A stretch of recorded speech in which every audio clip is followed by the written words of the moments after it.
무서워. 예? 이런 얘기하면 요새 큰일 나는데, 뭐, 우리가 흔히 드라마 보면, 뭐, 여자의 적은 여자, 뭐 이런 얘기도 있잖아요. 그거 무서워. 그냥 눈이 확 돌아버린 거예요. 예? 그러니까, 이렇게 어떻게 내가 복수를 하지 하다가 이제 왕을 찾아갑니다. 예, 웃음이 아주 호탕하세요? 예? 그 왕을 찾아가서, 왕이시여 큰일 났습니다. 아, 왜 그러냐? 사마와티 왕비하고 시녀들이 왕을 해치기 위해서 모략을 꾸미고 있습니다. 그런 소리 하지도 말아라. 그 왕비가 얼마나 착하고 지혜로운 여자들인데, 순박한 사람들인데, 그런 얘기 절대 하지 말아라. 그렇게 이제 3번을 가서 고자질을 합니다. 그 왕이 이제 지겨운 거예요. 그러니까, 이 여자가 왜 그러지? 얼굴은 예쁜데 성격이 조금, 왜 이러지? 얼굴만 예쁘다고 여자냐? 막 이러면서, 왜 이러지? 이러고 있는데, 이제 마간디아가 제가 증거를 제시하겠습니다. 그래. 무슨 증거냐? 방에 가보시면 구멍들이 다 뚫려 있을 겁니다. 그게 밖에 있는 자객들하고 서로 연락을 취하기 위해서 그걸 뚫어놓은 겁니다. 한번 확인해 보십시오. 그 왕이 딱 가서 보니까 정말 구멍이 다 뚫려 있는 거예요. 그런데 왕이 그때 다른 시녀들을 불러서 자초지종을 묻습니다. 솔직하게. 왕이 그래도 조금 왕비를 너무나 사랑하니까 그런 거에 이제 쉽게 안 속는 거예요. 왜 뚫어놨냐? 솔직하게 얘기해봐라. 그 이제 다 얘기를 합니다. 우리가 부처님의 설법을 전해 듣고 있는데 법문이 너무 좋아서 밖에서라도 좀 쳐다보려고 그렇게 구멍을 뚫어놨습니다 했더니 이제 왕이 좀 질투날 만도 하잖아요. 그럼 뭐 너 내가 좋아 부처님이 좋아 뭐 이럴 수도 있잖아요. 둘 중에 하나만 선택해. 에? 난 너에게 어떤 남자야 뭐 이러면서 갑자기 막장 드라마 생각나네요. 그러니까 그 구멍을 다 메워버립니다. 이거는 옳지 못하다. 궁전에 어떻게 벽을 뚫냐. 다 메워버리고 이제 남자야 남자 역시 큰 창문을 만들어줍니다. 방마다. 이제부터 소리 난다. 예? 이제부터 보고 싶으면 창문을 열고 의자에 앉아서 편하게 봐라. 그래요. 역시 사랑은 위대해요. 그 마간디아가 속이 부글부글 끓는 거예요. 이거 안 통하네. 그래서 이제 고민하다가 조금 더 다른 음모를 꾸밉니다. 자기 삼촌한테 부탁을 해요. 벼슬을 얻은 삼촌한테 자기의 음모를 밝힌 뒤에 삼촌, 우리 왕께서 술에 취해 있을 때 선물을 갖다 바치십시오. 그래서 선물로 일단 살아있는 닭 8마리와 죽은 닭 8마리를 가져오십시오. 라고 부탁을 합니다. 그 자신의 음모를 얘기를 해요. 이제 삼촌이 딱 와서 살아있는 닭 8마리를 왕에게 바칩니다. 왕이 취했을 때. 그 왕이 이렇게 보니까 그래 내가 닭 요리를 좋아하는데 요리 좀 해와라. 맛있겠다. 그 누구한테 요리 시킬까 하니까 마간디아가 딱 기다렸다는 듯이 우리 사마와띠하고 그 시녀들한테 요리를 맡기십시오 하는 거예요. 그래 그 왕비하고 시녀들한테 요리 좀 해오라고 시켜라. 그 이제 신하가 그 살아있는 닭 8마리를 가지고 사마와띠에게 가서 그 여인네들에게 요거 왕이 닭고기 드시고 싶다니까 빨리 요리를 해오랍니다 하니까 거절을 합니다. 우리는 부처님의 제자로서 불살생, 생명을 죽이지 않습니다. 요리를 할 수가 없습니다. 하고 그래도 왕이 시킨 건데 그렇잖아요. 그러니까 신하가 그대로 살아있는 닭 8마리를 왕한테 다시 돌려주면서 싫다고 합니다 하면서 자치조종을 얘기합니다. 그러니까 왕이 기분이 엄청 상한 거예요. 막 건방지잖아요. 아니 왕이 시켰는데 얘네들이 누가 더 좋아? 또 이거 한번 해야 되나? 나야 부처님이야. 둘 중에 하나 선택해. 이래야 되나? 그러니까 옆에서 마간디아 기회를 놓치지 않고 만약에 부처님한테 요리를 올려라 하면 그 사람들은 요리할 겁니다. 에이 나한테도 안 해줬는데 설마 해주겠냐? 해줄 겁니다. 한번 시험해 보십시오 이러는 거예요. 그 왕이 그래. 그러면 이 닭을 다시 갖다 줘서 부처님께 공양을 올릴 거니까 요리하라고 시켜라. 그러니까 그때 신하가 알겠습니다 하고 살아있는 닭 8마리를 가져가는 척하면서 뭘로 바꿔갔을까요? 그렇죠. 아까 얘기한 죽은 닭 8마리를 갖다 줍니다. 죽은 닭 8마리를 갖다 주면서 왕께서 이 죽은 닭을 부처님과 제자분들한테 공양을 올려서 이렇게 보시하라고 시키셨습니다. 이걸 요리하시랍니다 하니까 이미 닭이 죽어있는 상태잖아요. 그러니까 너무나 기뻐하면서 우리가 정성껏 요리해서 공양 올리겠습니다 하면서 막 요리를 하는 거예요. 이미 죽어있으니까. 근데 여기서 한 가지 닭을 공양 올린다고 했잖아요. 닭고기를. 여러분들은 일단 기본적으로 스님들이 고기를 안 먹는다라고 다 알고 계시잖아요. 부처님 당시에는 주는 대로 먹어라. 그 신도들의 공양에서 주는 대로 먹어라. 우리가 뭐는 먹는다, 뭐는 안 먹는다 하면 요리를 준비하는 신도들이 얼마나 좀 힘들겠냐. 그러니까 채소건 고기건 주는 대로 먹어라 라는 원칙이 있었습니다. 이제 아시겠죠? 예. 그래서 이제 부처님과 스님들께 공양을 올리려고 죽은 닭을 이제 요리를 한 거예요. 그거 신하는 다 가가지고 왕한테 그 음모대로, 예? 아니, 요리를 해서 올리겠답니다. 이렇게 얘기를 하는 거예요. 그거 왕은 살아있는 닭으로 알고 기분이 확 불쾌해지잖아요. 그때 마간디아가 가만두면 안 됩니다. 저것 보십시오. 왕보다 부처님을 더 좋아하나 봅니다. 그냥 가만두고 보실 겁니까? 하고 막 이제 모략을 이제 세우는 거예요. 근데 왕이 이제 아주 그냥 성격이 포용성이 있나 봐요. 기분은 나빴지만 에이 존경하는 스승이라니까 그럴 수도 있지. 더 이상 얘기 꺼내지 마시하고 딱 넘어가 버렸대요. 야, 만나려면 이런 남자 만나야 돼. 쪼잔하게 막 카톡으로 내가 오늘 자다가 갑자기 생각나서 나 이대로 잠이 안 올 것 같아. 뭐 이러면서 너 빨리 선택해. 누구야, 누구. 이런 남자 만나면 힘들어요. 그렇죠? 예.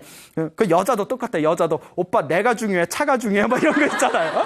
오빠 내가 중요해, 게임이 중요해. 그 제일 미치. 오빠 회사가 중요해, 내가 중요해. 이러면 남자들도 참 힘들어합니다. 예, 그래요. 웃자고 한 말이고요. 그 마간디아는 너무 속이 상한 거예요. 마지막으로 이제 고민에 빠집니다. 어떤 방법을 쓸까? 그러다가 이제 드디어 꾀를 냅니다. 왕은 이제 왕비가 3명이 있어서 일주일에 한 번씩 다른 왕비의 궁전에 가서 일주일씩 이렇게 머물렀다고 합니다. 그래서 이제 사마와티에 이제 궁전을 갈 때쯤에 왕이 제일 아끼는 악기가 있었대요. 그 악기의 구멍에다가 독사를 집어넣습니다. 독사를 집어넣고 거기다가 이제 꽃으로 막아버립니다. 꽃으로 막고 그렇게 이제 며칠이 지납니다. 독사가 있는 상태에서. 며칠이 지난 뒤에 이제 왕이 사마와티에 이제 처소로 궁전으로 이제 발걸음을 옮기고 있을 때 그때 마간디아가 기다렸던 듯이 나타납니다. 왕이씨 어디로 가십니까? 네, 오늘 사마와티 궁전에서 잠을 잘 생각이요. 제가 꿈자리가 너무 뒤숭숭해서 가지 마십시오. 제가 꿈이 틀려본 적이 별로 없습니다. 꿈자리가 너무 뒤숭숭합니다. 가지 마십시오 이러는 거예요. 그러니까 왕이 뭐 별 얘기를 다 한다고. 아무 없을 거니까 신경 쓰지 말라고. 그러니까 이제 마간디아가 그러면 저도 오늘은 저도 따라가겠습니다 이러는 거예요. 그 왕이 이 여자 왜 이래? 이제 이러겠죠? 야, 너 왜 그러냐? 그 이제 막 말렸대요. 나 그냥 사마와티하고 좀 지낼 거니까 너 궁전에서 쉬다가 내가 또 며칠 후에 가겠다고. 아닙니다. 꿈자리가 너무 뒤숭숭하니까 제가 따라가겠습니다. 그거 어떡해요? 그 오든가 말든가 뭐 이러면서 오겠다는데 어떡하겠습니까? 그래서 사마와티 궁전에 마간디아하고 같이 갔는데 이제 왕이 오신다니까 음식을 잘 차려놨겠죠? 그리고 이제 음식을 먹고 술을 마시고 이렇게 쉬고 있을 때 그 왕이 항상 가지고 다니는 그 악기를 옆에다 딱 놓고 이렇게 쉬고 있는데 마간디아가 이렇게 왔다 갔다 이렇게 방 구경하면서 어머 인테리어 좋다 이거 얼마 주고 샀어 뭐 이러면서 왔다 갔다 하다가 악기 구멍을 쏙 뺐대요. 그러니까 며칠 동안 뱀이 굶어 있었을 거 아니에요. 굶었던 뱀이 휙 튀어나오더니 막 독을 내뿜기 시작하는 겁니다. 막 배가 고파가지고 놀래가지고 완전 난리가 난 거 아니에요. 이때 사람이 혼란한 틈을 타가지고 마간디아가 소리를 꽥 지르면서 이럴 줄 알았어 하면서 사마와티여 왕을 죽이려고 네가 이렇게 독사를 구에다가 꾀를 냈구나. 이거 다 너의 음모구나 하고 소리를 꽥 지릅니다. 그 어수선한 틈을 타서 왕이 술에 취하고 너무나 놀라서 경황이 없었던 왕이 그 순간 이성을 잃습니다. 왕이 벌떡 일어나더니 네가 궁전에다 벽을 뚫었을 때도 내가 그냥 넘어가줬고 내가 닭고기 좀 해달라고 부탁할 때도 내 거는 쏙 안 해주고 부처님한테 올리는 거만 닭고기 쏙 해주고 좀 맺혔었나 봐요. 예? 그때도 내가 아무렇지도 않게 넘어가줬는데 이제는 은혜도 모르고 독사로 나를 죽이려고 하느냐 하면서 부하들에게 활을 가져오라고 합니다. 활을 가져와라. 예? 그러니까 그래서 이제 활을 땡겨가지고 왕비와 시녀들을 향해서 이제 활을 쏘려고 합니다. 이때 어떻게 해야 돼요? 예? 어떻게 해야 돼? 사마와티가 시녀들한테 이렇게 얘기합니다. 우리는 부처님의 제자입니다. 힘들고 어려운 일이 생길수록 부처님 법에 의지해야 됩니다. 부처님의 제자들은 마음속에 미움이 있어서는 안 됩니다. 우리를 모함한 저 왕비와 우리를 죽이려는 저 왕을 위해서 자비로운 마음을 일으킵시다. 자비심을 가지고 원망하지 맙시다. 이렇게 이야기합니다. 그래서 이 사마와티 왕비와 500명의 시녀가 묵묵히 서서 왕을 향해서 자비로운 마음을 일으킵니다. 대단한 거죠. 근데 이제 왕은 이성을 잃어가지고 활을 딱 당깁니다. 그래서 활이 팡 하고 나아가면서 사마와티 왕비의 가슴에 꽂히려는 찰나에 그 경전에 의하면 강력한, 상대를 향한 강력한 자비심의 힘에 의해서 화살의 방향을 휘어버렸답니다. 예? 이건 기적이죠. 예? 그러니까 왕이 보고 깜짝 놀란 거예요. 그렇잖아요. 자기 눈앞에서 화살의 방향을 휘어버리니까 순간 이성이 돌아옵니다. 그리고 내가 무슨 짓을 하려고 했지?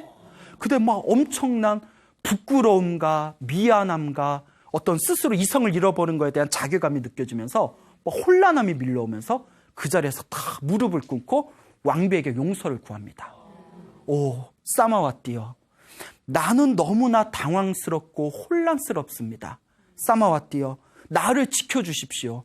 사마와티여, 나의 의지처가 되어주십시오 하고 눈물을 흘립니다. 그때 사마와티가 다음과 같이 이야기합니다. 저는 왕의 의지처가 될 수 없습니다. 이 세상의 유일한 의지처는 오직 한 분이십니다. 세상에서 가장 위대하신 분, 세상에서 가장 위대한 깨달음을 얻으신 분, 오직 부처님을 의지하십시오 라고 이야기를 합니다. 그 왕이 내 앞에는 사마와티 왕비 당신뿐이 없습니다. 나의 의지처가 되어주십시오 라고 부탁을 합니다. 그러니까 다시 사마와티 왕비가 거절을 하면서 우리들의 위대한 스승 부처님을 의지하세요 라고 얘기를 합니다. 그 왕이 다음과 같이 얘기합니다. 그러면 나의 왕비인 당신과 당신의 스승인 부처님 두 분에게 내가 의지하겠습니다. 그러면서 왕이 너무 미안하니까 이제 이성을 되찾아서 이게 뭔가 오해가 있었던 것 같다. 예? 당신이 그럴 사람이 아니라는 걸 내가 다시 한번 느낀다. 그대를 위해서 내가 어떤 상이라도 내리겠다. 필요한 게 무엇이냐라고 합니다. 필요한 게 뭐요? 우리는 명품백? 예? 어머, 저거 신상 나왔는데 우리 시녀들 가슴 다들 놀랬으니까 하나씩 돌려주세요. 이래도 되고. 자, 그런데 사마와티가 이렇게 얘기합니다. 저는 세상에 바라는 게 아무것도 없습니다. 단 하나, 저에게 상을 내려주신다면 왕이시여, 정기적으로 부처님과 500분의 스님들을 궁전에 모셔서 제가 공양을 올리고 법문을 듣고 싶습니다. 정기적으로 모실 수 있도록 허락해 주십시오. 그 왕이 내가 당연히 허락하지요. 예, 부처님을 모시고 500분의 스님을 모시고 정기적으로 공양을 올리고 법문을 들으시기 바랍니다. 라고 이제 이야기를 합니다. 이와 같이 이제 사마와티와 500명의 시녀들은 이제 이 어려움을 극복하고 오히려 이제 부처님을 당당하게 궁전에 모시고 부처님께 공양을 올리고 법문을 들을 수 있는 그런 기회를 획득하게 됩니다. 그리고 사마와타 왕비의 노력에 의해서 코산비의 왕 우데나도 그 부처님께 귀의를 하고 부처님께 공양을 올리는 불제자가 됩니다. 어쨌거나 좀 마무리는 훈훈해진 것 같은데 문제는 마간디아가 남았어요. 이제는 완전 돌아버린 거예요, 여자가. 세 번째 다 실패했잖아요. 그래서 결국은 마지막 방법을 사용합니다. 죽여버리자. 사마와티 500명의 시녀를 그냥 깡그리 죽여버리자. 그래서 이제 자기 삼촌한테 부탁을 합니다. 삼촌, 사마와티 궁전에다 500명을 다 몰아놓고 기둥에다 불을 질러서 모조리 불태워 죽여버리십시오. 뒷일은 내가 감당하겠습니다. 그 삼촌이 이제 친척들을 다 불러가지고 이제 하인들을 시켜서 사마와티 궁전에 있는 옷하고 천을 다 끄집어서 기둥에 이제 기름에다가 다 집어넣은 뒤에 그걸 기둥에다 다 칭칭 묶어버렸대요. 그 기름 옷들을. 그 사마와티하고 시녀들이 와서 이게 목미? 막 이러겠죠. 뭐야? 기둥에다 뭐 하는 거예요? 이랬더니 왕께서 요 기둥을 튼튼하게 해야 된다고 기름을 적신 옷감으로 기둥을 다 묶어서 기둥에다 기름을 먹이라고 했습니다. 저도 왕께서 이런 걸 왜 시키는지 잘 모르겠지만 저희도 시키니까 하는 거 아니겠습니까? 그 이제 왕비하고 시녀들은 순진하니까 아이고 고생이 많네요. 뭐 이러면서 아니 그러지 말고 여기 기름 냄새 나니까 다들 안에 들어가십시오. 아 안에 들어가세요. 일하는데 방해되니까 들어가세요. 이러니까 야 들어가자. 야 방해하지 마. 들어가자. 이러고 다 들어갔겠죠. 그 문을 딱 잠궈버린 뒤에 기름에다 불을 질러버립니다. 그거 어떻게 돼요? 활활 불타오르잖아요. 활활 이제 불타오르게 됩니다. 그때 이제 완전히 궁전이 불구덩이가 돼가지고 이제 죽음에 이르게 되었을 때 사마와티가 다음과 같이 얘기합니다. 우리가 이번 생에 불에 타 죽는 원인이 분명히 있을 겁니다. 하지만 우리는 그 이유를 알 수는 없습니다. 다만 머나먼 지금까지 태어나고 죽는 윤회의 삶 속에서 우리가 타 죽어야 할 만한 분명히 업보가 있을 겁니다. 그러니 지금 이 순간 흔들리지 말고 부처님이 가르쳐 주신 대로 지금 이 순간 일어나고 사라지는 이 마음을 있는 그대로 바라봅시다. 이 고통을 있는 그대로 바라보고 오로지 수행에만 집중하시다. 사마와티 왕비의 이 이야기를 듣고 500명의 시녀들이 모두 그 자리에서 다 가부좌를 틀고 깊은 명상의 세계에 들어갑니다. 그 몸이 막 불에 타가지고 뜨거워서 고통스러운 그 순간에도 마음을 놓치지 않고 자신의 몸과 마음의 세계를 있는 그대로 바라보고 마음을 알아차리는 수행에 몰두합니다. 그리고 500명의 시녀와 사마와티 왕비가 불에 타서 목숨이 끊기기 직전에 모두 다 깨달음을 얻게 됩니다. 그리고 500명이 모두 깨달음을 얻으면서 고요한 마음으로 불에 타서 죽게 됩니다. 모두 다 죽어버린 거예요. 그 우데나 왕이 깜짝 놀라서 이제 궁전에 왔는데 이미 왔을 때는 다 재만 되어버리면서 모두 다 죽어서 궁전은 이제 흔적도 남지 않고 모두가 무너져 내려버립니다. 왕은 너무나 슬퍼서 눈물을 흘립니다. 도대체 누가 이렇게 간악한 짓을 했을까?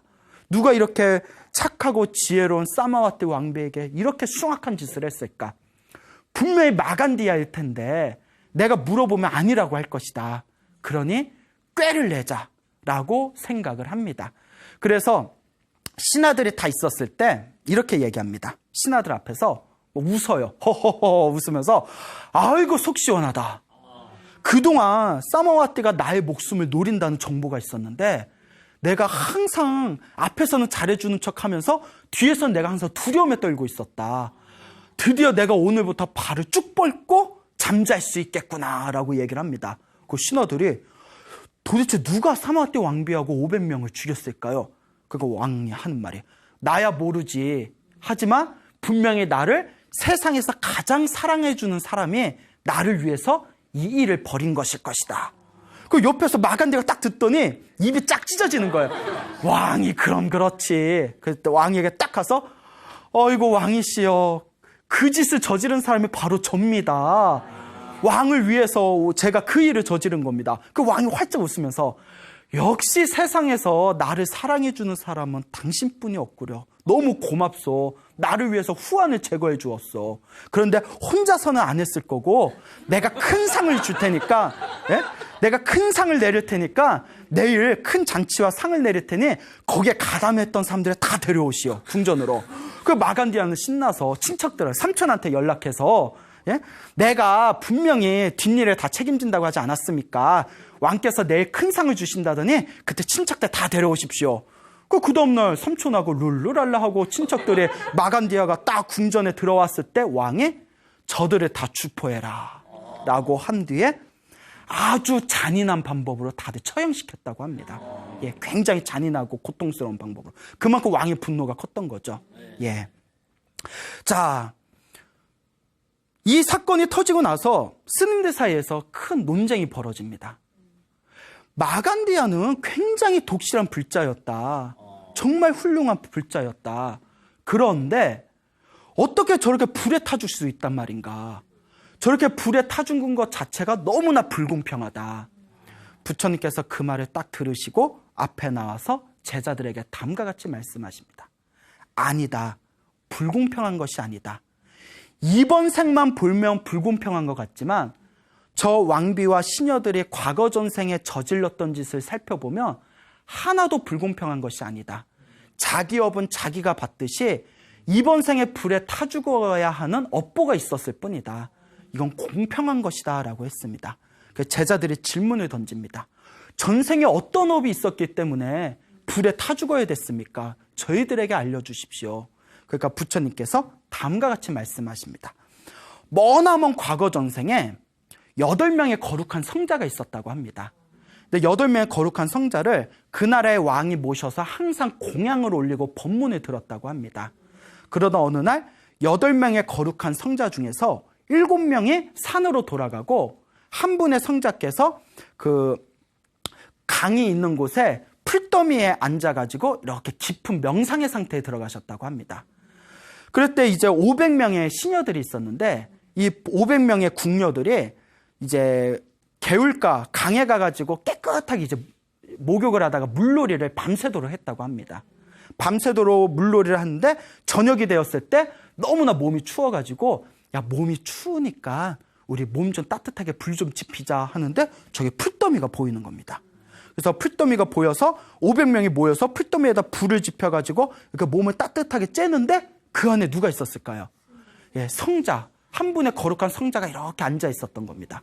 그런데 이 거룩한 성자의 명상의 깊이가 너무나 굉장히 깊었기 때문에 불에 타지 않는 경지에까지 이르렀답니다.